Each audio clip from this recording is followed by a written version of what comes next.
es el tema que ha ocupado todas las portadas en las últimas semanas. Numerosos líderes políticos, desde Rafael Correa hasta Cristina Fernández de Kirchner, dicen haberlo sufrido. Incluso, hasta el presidente del Gobierno de España, Pedro Sánchez, ha afirmado ser víctima de él. Pero, ¿a qué se refiere exactamente este concepto? ¿Qué significa? Sobre todo, ¿por qué genera tanta polémica? Así que hoy, en No es el fin del mundo, explicamos qué es el lawfare. EO me explica, la versión corta de No es el fin del mundo. Este lunes, para meterse en este charco conmigo, se ha venido David Gómez. ¿Qué tal, David? Bien, tema juguetón este, ¿eh? Un tema juguetón, sí, aquí hay muchísimos casos, es en España y fuera de España, que vamos a poder interpretar con este marco. Pero antes, decir que el día 27, recuerden nuestros maravillosos oyentes, que tenemos el especial, el episodio número 100, de Haremos un preguntas y respuestas, así que nos pueden ir dejando en los comentarios de Spotify, de YouTube, de iVoox, tal. Si tienen alguna duda, que por favor que sea concreta sobre el mundo, algún concepto que no entienden, alguna situación así específica que quieren que expliquemos un poco más detalle, que nos lo pongan y lo tenemos en cuenta. Ya hemos recibido unas cuantas, ¿eh? Jolín, hay decenas. Sí. No van a caber todas, ya lo siento, pero bueno. Pero bueno, hay tiempo todavía. No voy a decir que eso nos daría para un episodio de 5 horas, porque son capaces de pedirnos un episodio de 5 horas de preguntas y respuestas, ¿no? Y tanto no se puede. A lo mejor Todavía no. A lo mejor algún día se nos va a la cabeza y hacemos una maratón de estas, un telemaratón, ¿no? Como ocurría en los 90.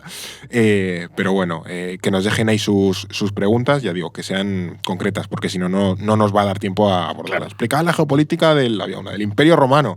No nos da tiempo a explicar la geopolítica del Imperio Romano en unos minutos. Pero bueno, volvamos al episodio de hoy, a lo que nos toca, este tema del lawfare. David, ¿cómo podríamos definir este concepto? ¿Qué es exactamente el lawfare? Pues mira, Fer, el lawfare, o guerra jurídica en español, es el uso abusivo e ilegal de los procesos legales para inhabilitar políticamente o destituir a un cargo público en un país. Vale. Consiste en usar las instancias judiciales nacionales e internacionales con fines partidistas, socavando la separación de poderes y la independencia del poder judicial. ¿Qué ejemplos de lawfare tenemos? Una de las tácticas más utilizadas es, por ejemplo, la manipulación del sistema legal para abrir causas judiciales sin pruebas con el objetivo de sembrar confusión en la opinión pública. Otra muy típica es prolongar indefinidamente esos procesos judiciales o restringir la capacidad de los implicados para recurrir esas acusaciones. Al final, el objetivo del lawfare es desprestigiar a una figura política para forzar su retirada de la vida política o de su ejercicio público. Sí. Por este motivo, se compara el lawfare con una forma de golpe de Estado blando, ya que aunque no es por medio de la violencia, implica la toma del poder o la destitución de un gobierno o de una figura política importante de manera ilegal. De manera ilegal o al menos ilícita, o de manera un poco éticamente dudosa, ¿no? Que al final se utiliza mucho en sistemas democráticos. También veremos que en no democráticos, en regímenes híbridos, en regímenes autoritarios, pero al final es sacar del carril, por así decirlo, al adversario político con técnicas de apariencia legal, pero que son, ya digo, un poco dudosas, ¿no? ¿De dónde sale este concepto? Porque lo hemos escuchado de manera recurrente en los últimos años, así que no sé si deduzco que tiene poco recorrido histórico, que es relativamente reciente. Efectivamente, tienes razón. La noción del lawfare es bastante reciente. Es un término que fusiona las palabras inglesas law y warfare, es decir, ley y guerra. Guerra judicial, lo que tú has dicho. Exactamente. Claro. Y se usó por primera vez en el año 1975 en un artículo titulado ¿A dónde va la ley? Humanidad o barbarie, de los autores australianos John Carson y Neville Thomas Yeomans. Reconozco que no me lo he leído. Y tampoco es una lectura que recomendemos. No es algo que tengas pensado. En el del día del libro no lo mencionaste. No lo mencionaría, ¿no? Vaya, hombre. Pues en este artículo, ambos autores sostienen que los sistemas jurídicos occidentales han sustituido la búsqueda de la verdad por la confrontación permanente en los tribunales. Y en esos años empezó a plantearse también una idea fundamental, que fue la del derecho penal del enemigo. Esta teoría del jurista alemán Gunther Jacobs establecía que en ocasiones los sistemas penales distinguían entre ciudadanos, que son sujetos de derechos fundamentales, y enemigos, que son aquellos acusados potencialmente peligrosos para el Estado. Esta distinción legitimaba el uso del derecho como arma de guerra contra esos enemigos. En casos excepcionales se justificaba que un acusado tuviera menos derechos. El derecho penal del enemigo reflejaba la deriva que estaban adoptando los sistemas judiciales occidentales, sobre todo en Estados Unidos en ese contexto de guerra contra las drogas en la década de los 80 y de los 90, pero especialmente después de los atentados terroristas del 11 de septiembre de 2001 en Nueva York.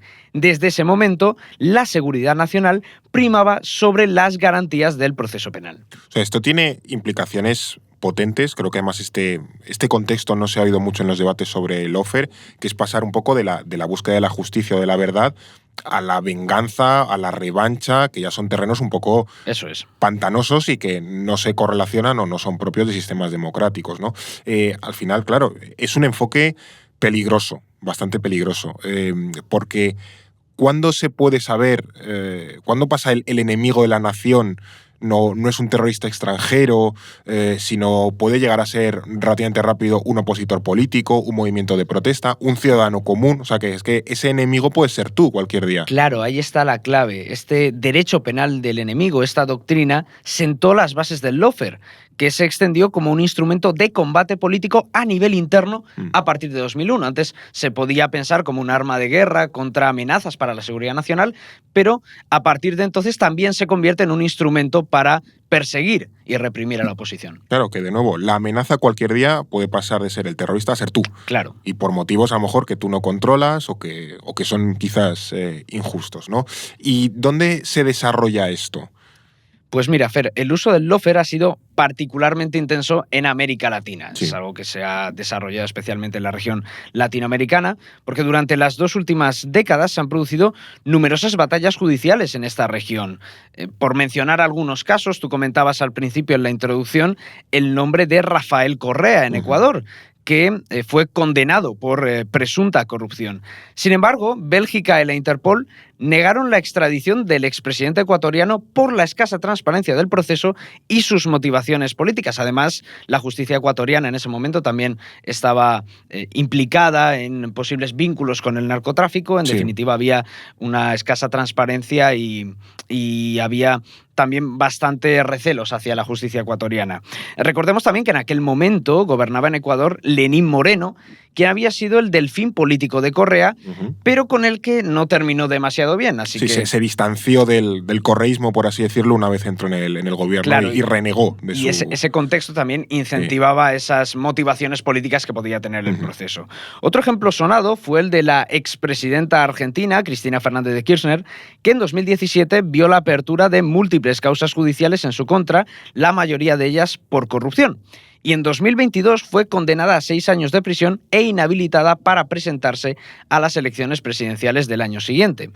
Pero sin duda el caso del lawfare por antonomasia en América Latina fue el del actual presidente brasileño Lula da Silva. Sí. Porque en el año 2017 Lula fue condenado por aceptar sobornos, supuestamente, corrupción y blanqueo de capitales en el marco de ese caso de corrupción regional conocido como el Lava Jato. Que era el famoso caso del ático de Lula, que se había comprado un ático pues, con dinero negro, eso de la trama del Lava Jato, y luego pues, se descubrió que a lo mejor no, básicamente. Efectivamente. Aquella sentencia le impidió presentarse a las elecciones del año siguiente, que ganó el candidato de la derecha radical, Jair Bolsonaro. Sí. Y en 2021 el Tribunal Supremo brasileño anuló las sentencias contra Lula por la escasa imparcialidad en el proceso. Y es que el juez que había llevado el caso y que condenó a Lula fue Sergio Moro, que después de condenar a Lula da Silva se convirtió en ministro de Justicia de Bolsonaro. Que además era un poco, Sergio Moro, el adalid de esa limpieza, de esa renovación en Brasil. Era una figura bastante reconocida y luego, pues eso, fue fichado, por así decirlo, para el gobierno de Bolsonaro, y como que ahí su aura de imparcialidad, de independencia se cayó un poco, ¿no? Y precisamente cuando el Supremo ya desestimó completamente la causa de Lula da Silva y ordenó que fuese excarcelado, porque básicamente no tenía que estar en la cárcel. Yo creo que el caso de Lula es de los mejores ejemplos que tenemos de lo que significa y de la importancia que tiene y del peso el lawfare. También es cierto que en Brasil no solo pasó con Lula, porque recordemos que en 2016 su sucesora, que fue Dilma Rousseff, también había sido destituida por el Congreso brasileño. Bueno, ellos comentaban el tema de la presunta corrupción, la famosa pedalada fiscal, que era como un método no limpio, no legal, de retocar los presupuestos. Es cierto que años después también se cerró la investigación judicial sin que se hallaran indicios de ello. Es cierto también que esta etiqueta del lawfare no está exenta de controversias, también es un terreno muy gris, es decir, está poco definido exactamente, es poco claro qué puede ser lawfare y qué no, y es cierto que muchos líderes políticos han utilizado este concepto para defenderse de las acusaciones en su contra, incluso cuando estas acusaciones están fundadas y son legítimas. Es decir, que el lawfare a veces va en las dos direcciones. Claro, exactamente. Y de hecho, un caso muy de actualidad de esto que comentas es el de Donald Trump, que enfrenta en Estados Unidos 4 procesos judiciales en este año electoral en el país, donde él es candidato presidencial por el Partido Republicano. Y Trump ha instrumentalizado estas causas para presentarse como víctima de ese deep state, de ese estado profundo, y reforzar su respaldo entre el electorado republicano. Además, estos ataques políticos dañan la credibilidad del Estado de Derecho y socavan la independencia del Poder Judicial en las democracias.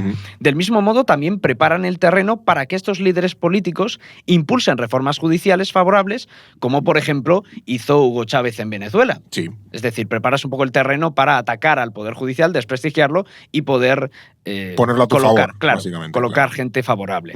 Sin embargo, la principal consecuencia de esto es el impulso de 2 fenómenos que, si bien no son lo mismo que el lawfare, están relacionados con él.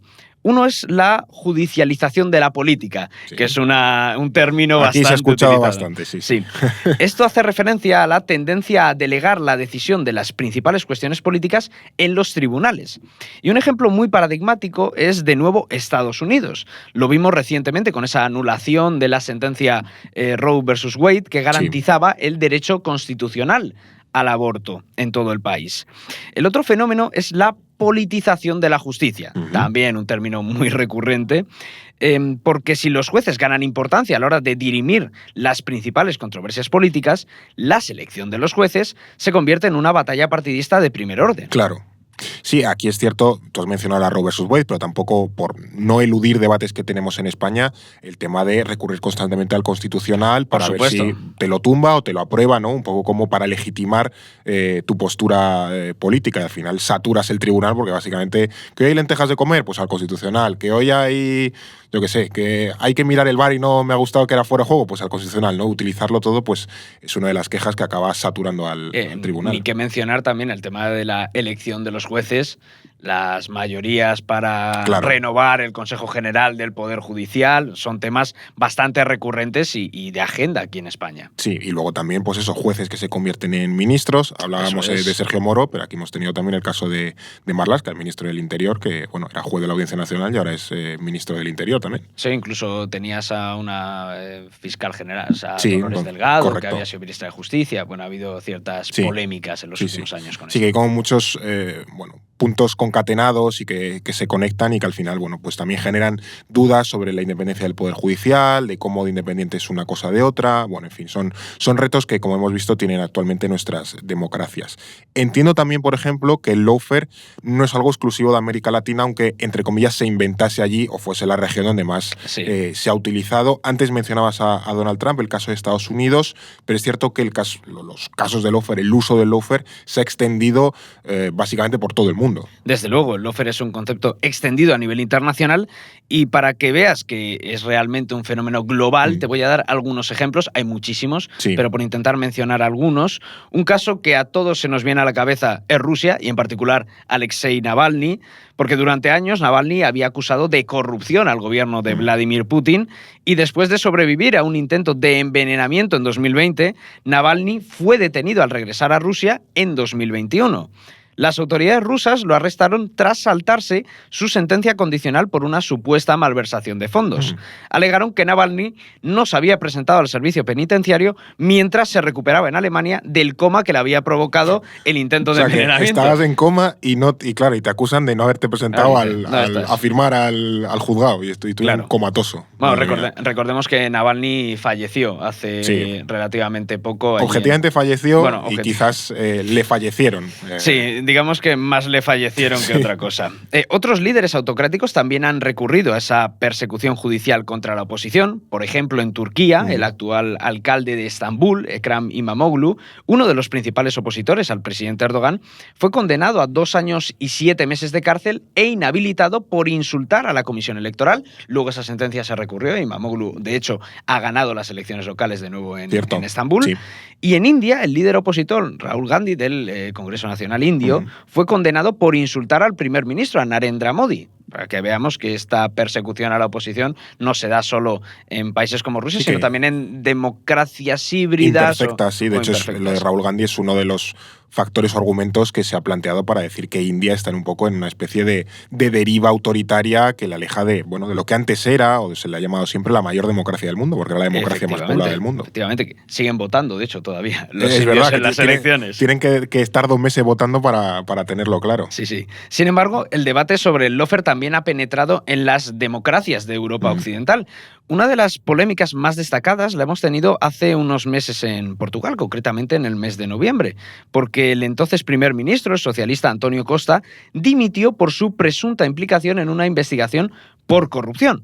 Sin embargo, días después, la Fiscalía portuguesa reconoció que había confundido su nombre con el del ministro de Economía, António Costa Silva, en las escuchas que supuestamente lo vinculaban con la trama. O sea, que António Costa estaba pringado, pero no ese António Costa primer ministro, sino otro António Costa. Sí, pero aún así el gobierno cayó, se celebraron elecciones anticipadas y perdió la mayoría absoluta el Partido Socialista. No solo eso, sino que también perdió el gobierno. Claro. Ahora está el gobierno de centro-derecha, el Partido Socialdemócrata, o sea que tuvo unas implicaciones políticas muy importantes. Sí, que en la interpretación más inocente, ese error de la justicia tuvo unas consecuencias muy profundas, que fue un cambio de gobierno en Portugal.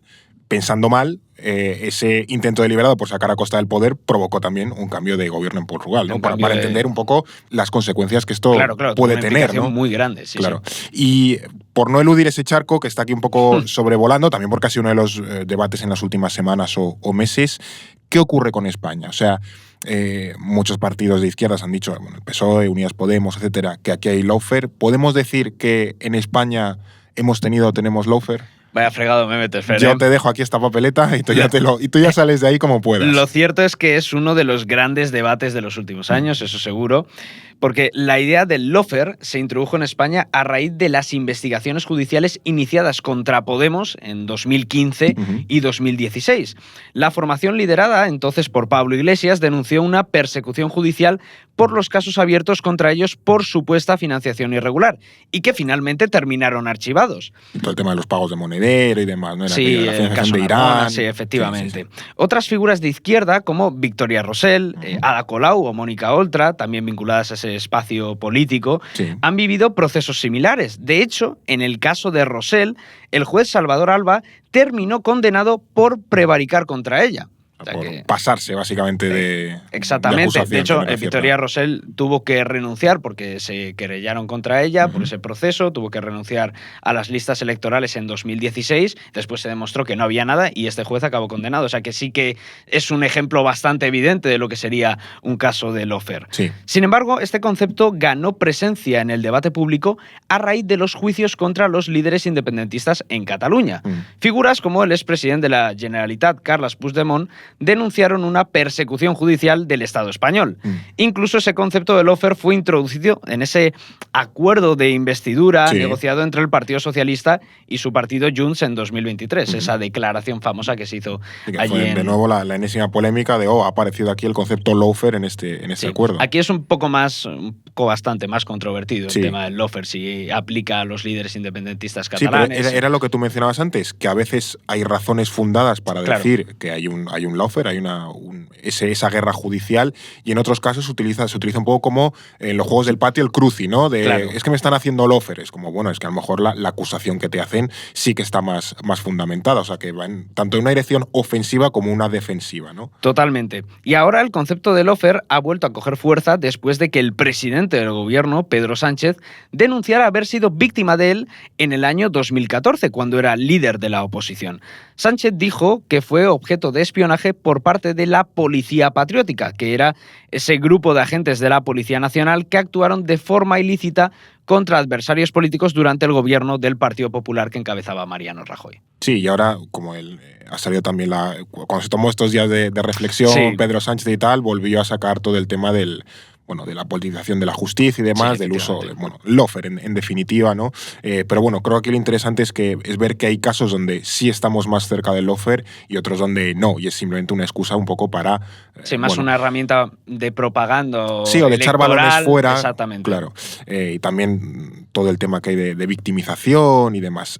También me interesa aquí ver un poco posibles soluciones, porque al final el lawfare es un término que ahora está muy encima de la mesa, pero también es un reto que podemos ver que tienen las democracias ahora mismo, ¿no? Cómo compatibilizar la justicia, en el sentido más amplio, con que no sea un arma política.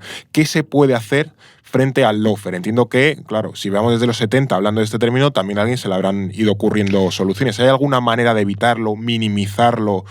No sé. Es una tarea bastante complicada, Fer. Pensemos que cada país tiene un sistema judicial con sus propias particularidades, entonces cada uno debería adoptar unas medidas más específicas, y además es lo que venimos comentando a lo largo del episodio, esa línea entre lo que es lawfare y lo que no, en ocasiones es muy delgada e incluso puede legitimar reformas que incluso perjudiquen la independencia del Poder Judicial. Y que por intentar acabar con él, empeoras la situación y haces medidas que fomentan todavía más el lawfare, esa el uso. parcialidad incluso.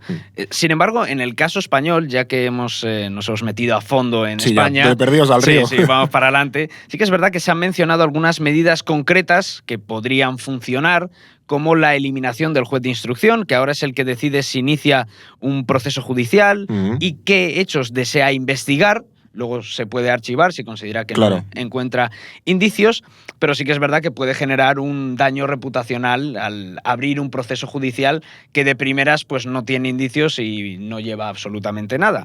Una alternativa sería atribuir la investigación a la Fiscalía bajo la tutela de un juez de garantías. Es una de las iniciativas que se menciona. Como que trabajen a la par, ¿no? La Fiscalía llevando un poco la acusación, la iniciativa, y luego un juez que vigile que se está haciendo bien. Claro, que esas pesquisas las dirija la Fiscalía, pero bajo una tutela. Claro, como un mini contrapoder dentro de la instrucción. Otra medida puede ser la regulación del ejercicio de la acción popular, que evitaría que cualquier persona civil o jurídica pueda ejercer una acusación penal pese a no ser víctima ni afectada por ese delito. O sea, esto de la acción popular, que es cuando, yo qué sé, no sé quién se persona como parte en un caso de corrupción, ya aparece un partido random por ahí que no está ni... De hecho, creo que en los juicios del Procés, Vox se personó como acusación popular. Claro. Y es ese tipo de ejemplos. No era parte del... Claro, no era parte afectada, tampoco era víctima de ese procedimiento judicial, pero se personó. Entonces, un poco lo que se pretendería evitar con eso es precisamente que los partidos políticos se personen en causas que ni les van ni les vienen. Claro, que no son su batalla, por así decirlo, y lo intenten precisamente instrumentalizar en su favor político. Políticamente. Incluso también otra medida que se propone es recuperar la responsabilidad civil de los jueces por sus actos. Ya sabemos que ahora esa reparación del daño es cuando hay responsabilidad penal por parte de los jueces, como hablábamos en el caso del juez Alba, de esa prevaricación contra Victoria Rosell, pero en el caso de esa responsabilidad civil no existe a día de hoy eso. Entonces se habla de recuperar eso que antes sí existía, por lo que decíamos. Si, por ejemplo, tú abres una investigación contra una persona sin que haya indicios claros de delito y después se archiva, el daño reputacional que tú has causado, eso sigue ahí. Claro. Podría haber y el juez no se hace responsable de No hay una de eso. responsabilidad civil, una indemnización por eso, ¿no? Entonces eso también se ha planteado. Hombre, eso también tiene la contrapartida de que a lo mejor un juez se lo piense muy mucho de no vaya a ser que no acierte yo aquí. También es cierto que puede fomentar investigaciones mucho más profundas y mucho más, en fin, bien hechas y mucho más acertadas. Es decir, bueno, como aquí hay un indicio, pues lo lanzo y si cuela, cuela, ¿no? A ver si cuela, sí, ¿no? Como que tiene una cara y una cruz. Tiene esa sus pros y medida. sus contras. Sí, es que aquí no todo es blanco o negro. Claro. Por eso que hay que medir también la magnitud de cada una de las medidas y las consecuencias que puede tener. Pero además de todo eso, también se han propuesto otras iniciativas más generales y complejas políticamente, como por ejemplo la aprobación de una ley de medios contra la desinformación y los bulos, que es algo que se ha mencionado también bastante bastante. Sí, otro terreno muy difuso y tal. A lo mejor un día le podríamos dedicar un episodio a la desinformación y demás. Que sería interesante también, pero bueno, entras en lo mismo. Puedes atacar la libertad de prensa, ya te estás metiendo en un terreno bastante pantanoso. Sí. Luego también se habla de derogar la ley Mordaza, esa ley de seguridad ciudadana, sobre todo por esa represión contra los movimientos civiles. Es lo que hablábamos antes con esa prioridad de la seguridad nacional sobre las garantías procesales, pues que esto también puede afectar. Y la famosa renovación del Consejo General del Poder Judicial, que, como hemos dicho antes, es el órgano de gobierno de los jueces en España. En ese charco sí que no nos vamos a meter. Ahí ya cada uno que creo que bastante bien hemos salido hoy. Muchísimas gracias, David, por contárnoslo. Nada, un placer. Y nada, que muchísimas gracias. Yo espero que este concepto haya quedado claro. Sé que tiene su parte de controversia. Aquí hemos intentado explicar un poco el contexto, los pros y los contras, medidas, usos. Ya digo, como hemos mencionado aquí, es un terreno un poco no pantanoso, pero sí muy indefinido, ¿no? Con muchos grises, muy difuso, y donde es realmente complicado distinguir de manera perfecta si algo es lawfare o no. Pero bueno, nuestra intención aquí en este podcast es explicar los conceptos, intentar arrojar algo de luz, y tú que nos estás escuchando al otro lado, pues tengas un poco más claro de qué se habla cuando se utiliza uno de estos términos. Muchísimas gracias, por tanto, si nos estás escuchando a través de Spotify, de iVoox, si nos ves a través de YouTube, si ves el escenario, iba a decir, el estudio que estrenamos hace muy poquito en el episodio sobre Eurovisión, que esperamos que te guste, y si no nos has visto todavía, pues que te acerques a vernos. Y nada, no me enrollo más, te esperamos aquí en unos días en No es el fin del mundo. EO Explica, en No es el fin del mundo, un podcast para comprender en 10 minutos las ideas y conceptos que mueven la realidad internacional.